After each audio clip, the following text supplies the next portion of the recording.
This is Shelley Kraft coming to you live on SNNLive. We're at the Sprott, Stansberry, Vancouver Natural Resource Symposium 2015.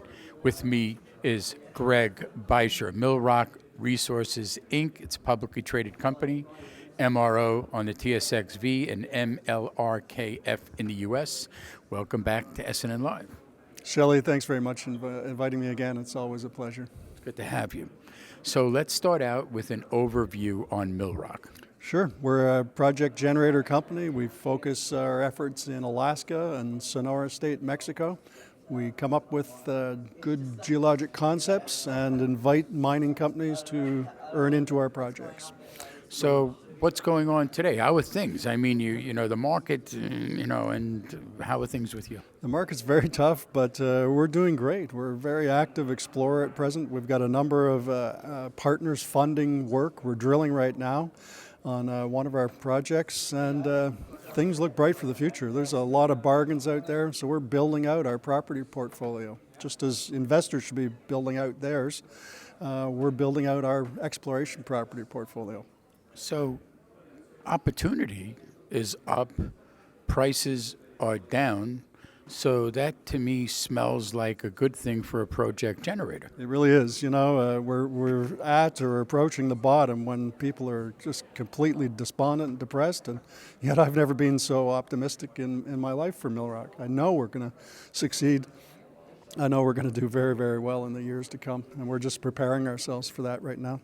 So here, now I got a good one for you. So now I'm Millrock, and you've been in the business. You've met all of these companies either at a conference, you know their property, you may even walk their land or been in their mine. You know what's going on out there. Yeah.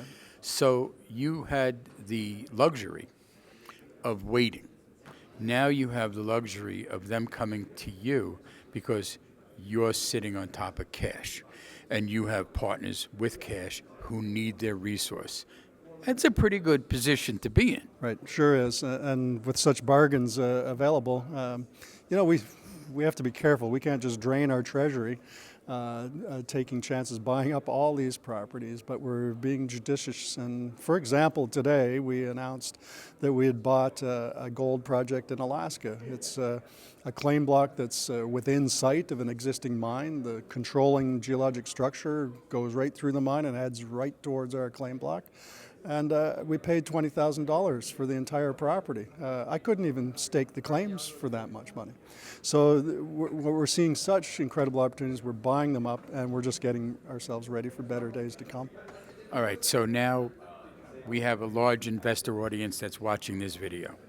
In comparison to them running around and picking up project here and there and stocks and all, so by buying into a company that's a project generator, almost in the sense of a mutual fund, they're sharing in all of the opportunities within all of the opportunities that you are using and taking advantage of. Am I correct? That's exactly correct. And people have drawn this analogy before. Our company is really like purchasing a mutual fund of exploration project opportunities. For us, it's really just a way of reducing the inherent risk in mineral exploration. I mean, let's face it, it's a high-risk business. Geologists aren't usually right.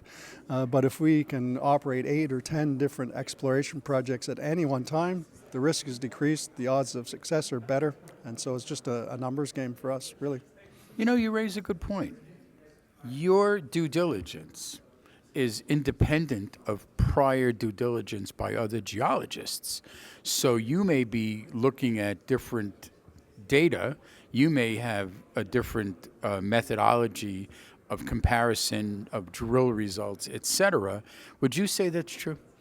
Well, I try to think of it from the point of view of an investor in stocks, and he or she might see all over these conferences lots of good-sounding projects and mines, and they may not know which ones really have the merit. But with our company, since we rely on most of our funding coming from big companies like Teck or Kinross or Barrick, they're not going to put millions of dollars into our company or our project unless their geologists are convinced. Their very bright geologists have done their due diligence and they're investing millions in our projects. So the investor should know there's got to be some merit there. Are you strictly sticking with gold right now? No, not at all. We primarily, through our 8-year history, have been a gold and copper company.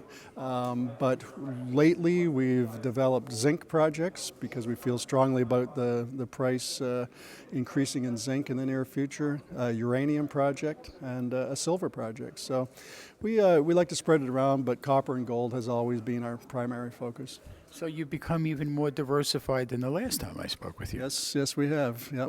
What's the purpose in that? Just to have your fingers in a lot of different In the diversified. case of zinc, we had this project in mind for 20 years, but nobody was interested in zinc. So suddenly the price is starting to move up, and predictions are that it's going to move up substantially. And so we took the chance to go ahead and stake the claims on this notion that we've had for so many years.